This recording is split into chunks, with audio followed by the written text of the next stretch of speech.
Have you ever had your dead mother's handiwork circled in red ink like criminal evidence?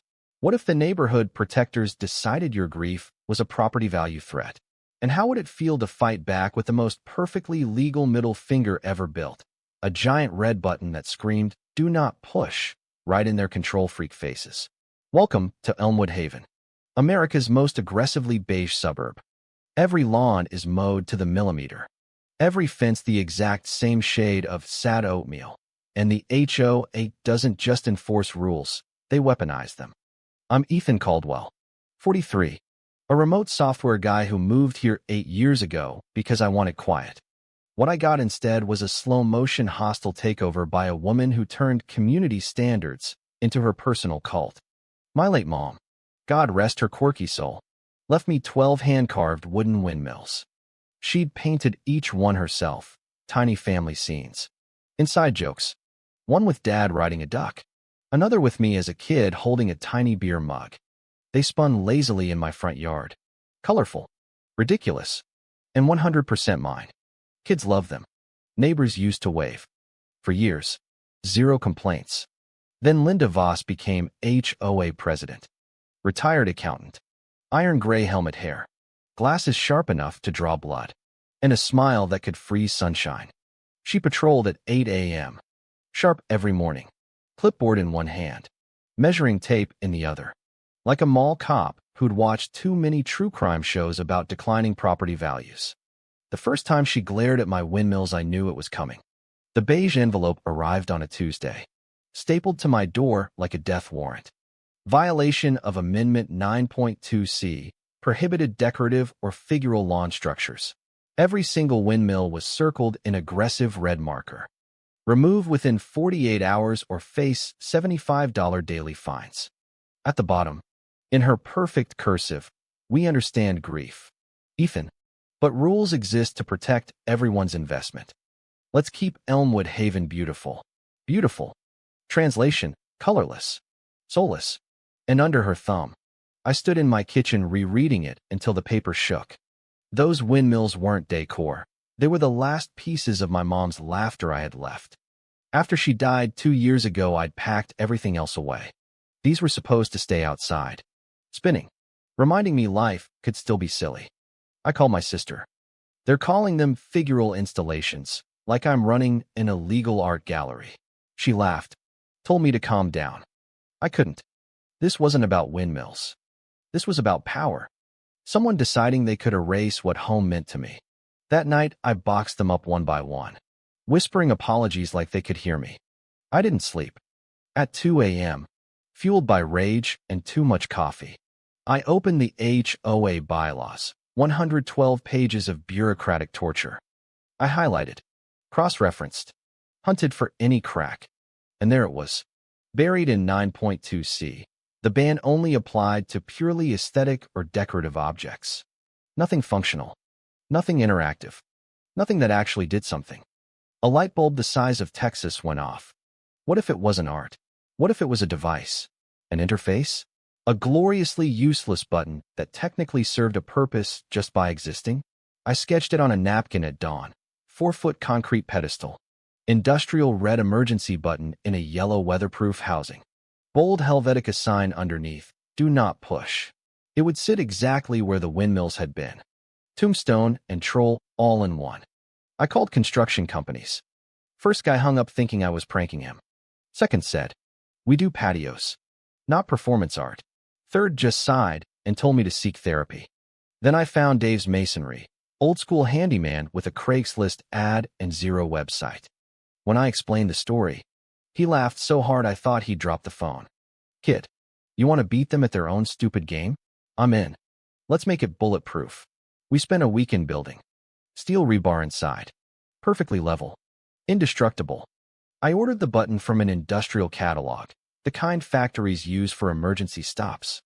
It arrived massive. Bright red. Twist to reset mechanism. Before we poured the final layer, I stopped at city zoning. Clerk named Stan confirmed anything under 4 feet needed no permit. I got it in writing. Stamped. Signed, my legal shield. Thursday morning, Dave's crew showed up with a cement mixer. Half the block peeked through curtains. And then, Like a villain in a beige pantsuit, Linda Voss marched across my lawn, clipboard raised like a sword. Excuse me. All exterior structures require HOA approval. Her voice could curdle milk. I smiled, pulled out Stan's letter. Not this one. Landscape feature under 4 feet. City says it's fine. Her eyes narrowed to slits. And what exactly is its function? Community engagement, I lied smoothly. Future safety feature. She stared, searching for blood in the water, then hissed, "We'll see about that," and stormed off. Dave chuckled behind me.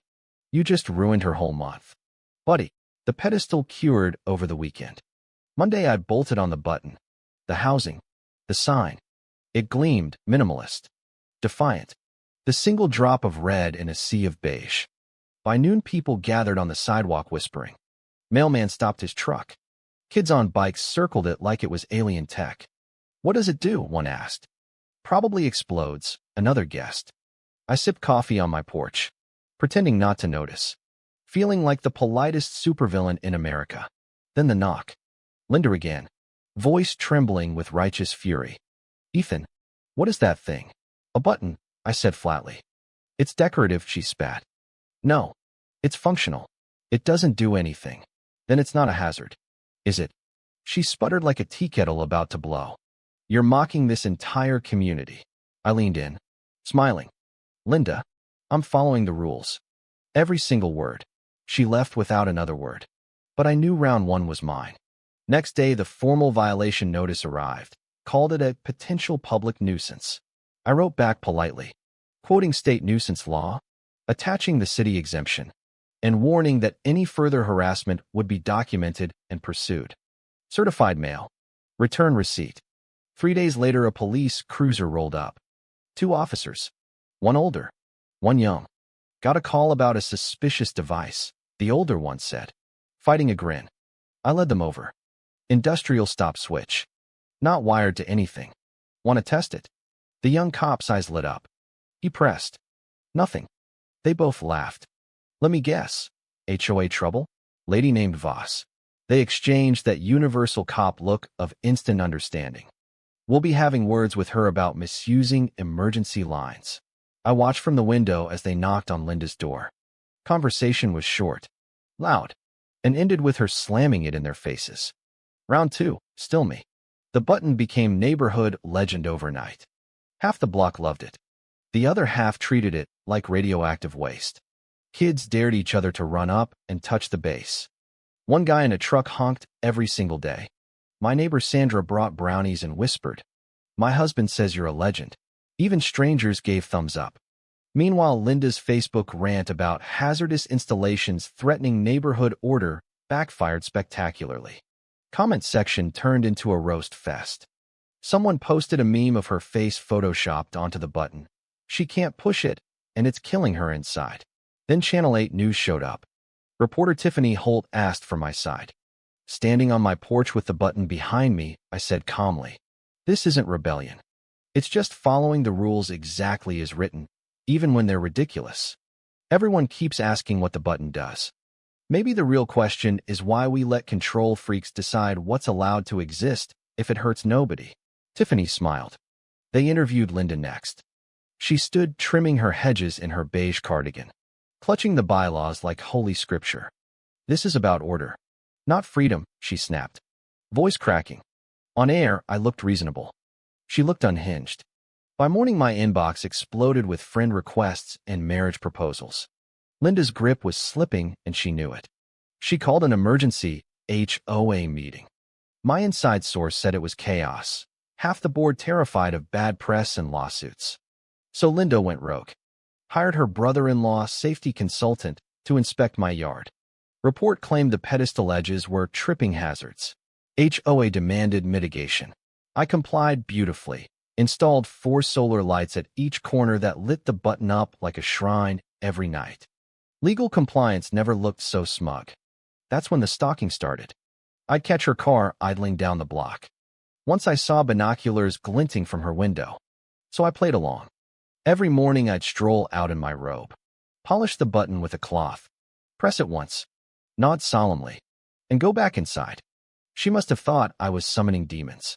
A thick cease and desist envelope arrived next. 5 pages of legal threats. Fines. Talk of court. 24 hours to remove it. I didn't blink. Instead, I emailed the entire neighborhood list. Community forum. Future of expression in Elmwood Haven. Invited everyone to my yard at 5 p.m. The next evening. CC'd Channel 8. By 5 o'clock my lawn looked like a block party. Dozens gathered. The button sat majestic in the center, glowing under the solar lights. Linda stood with her loyalists, arms crossed, binder in death grip, looking like a villain about to deliver her monologue. Cameras rolled. She stepped forward first. For weeks this neighborhood has endured this mockery, she began, voice rising. These antics degrade property values and our sense of order. Rules exist for a reason. Mr. Caldwell. First it's a button. Next it's junk cars and chaos. Her face flushed, hands shaking. The crowd shifted uncomfortably. When she finally paused for breath, I stepped up. Calm as still water. Linda makes some valid points, I said lightly. Rules do matter. And I can assure you I followed every single one, exactly as written. I turned to the crowd. The only rule broken here is the one on that sign. Do not push. And every single one of you has respected it so far. Chuckles rippled. Linda opened her mouth, but I kept going. So maybe this isn't about rules at all. Maybe it's about who gets to decide what freedom looks like. Because to me, freedom looks a lot like that little red button. Silence fell. Then, from behind Linda's group, her teenage son, Evan, stepped forward. He'd always looked miserable at HOA events. Linda hissed. Evan, don't you dare, he smiled. Small and dangerous. Walked straight past her. Reached the pedestal. Looked back once. And pushed. Click. For one perfect heartbeat, nothing happened. Then pop. Hiss. Hidden nozzles around the base exploded upward, shooting biodegradable glitter and confetti 20 feet into the air. Blue, pink, gold, silver, swirling like a suburban fireworks show. From a speaker tucked in my bushes, my pre-recorded voice boomed. Congratulations. You have failed the simplest test of restraint. Please enjoy your mandatory HOA-approved celebration. Then, Walking on Sunshine blasted at full volume. The crowd froze for half a second, and then the laughter hit like thunder. Kids screamed with joy, scooping glitter by the handful. Adults doubled over, tears streaming. Even the cameraman was shaking. Linda stood motionless, covered head to toe in sparkling chaos. Her beige cardigan now a disco ball. Evan grinned beside her, freer than he'd looked in years. The glitter kept falling. Linda's face went through every shade of rage possible. She tried to speak, but only managed a strangled squeak as a piece of confetti landed on her tongue. The news camera zoomed in. Parents were filming on their phones. Someone started chanting, push the button, and half the neighborhood joined. Linda spun on her heel, glitter trailing like a defeated comet, and marched toward her house. Her allies scattered. The party didn't stop for another 20 minutes. When the song finally faded, Tiffany Holt asked me on camera what the button actually did. I shrugged. Exactly what the sign said. It waited until someone couldn't resist. Turns out the real hazard was never the button. It was the people who couldn't leave well enough alone. By morning the video was everywhere. Local news ran it as Suburban Button Rebellion goes viral. Comments poured in. Finally, someone fought back. HOA Karens everywhere are shaking. Linda tried damage control, posted a long rant about juvenile pranks and disrespect for authority. It only made things worse. Within a week, 3 board members resigned. Petitions started circulating to remove her as president. The fines against me? Dropped. The cease and desist? Never followed up. Turns out public humiliation and potential lawsuits are powerful motivators. I kept the button. It still sits there, red and proud. Kids still dare each other. Tourists sometimes drive by to take pictures. And every time I polish it, I smile, remembering the look on Linda's glitter-covered face when her own son chose freedom over fear. She moved to a different neighborhood 6 months later. Last I heard, she's president of another HOA. Some people never learn. But here's the thing I want you to take away. The real monsters aren't the rules. They're the people who hide behind them to control everyone else's joy. They thrive on silence and fear. So the next time some clipboard Karen tries to erase the color from your life, remember, you don't have to break the rules. You just have to follow them so perfectly they choke on their own nonsense. Build your button. Document everything. And when the moment comes, let them push it themselves. The glitter always looks better on the tyrant. Sometimes the best revenge isn't loud. It's making the bully's own weapon backfire in the most ridiculous, sparkly way possible. Keep your memories. Keep your color. And never underestimate what one perfectly legal button can do when the neighborhood control freak finally can't resist. Stay defiant out there.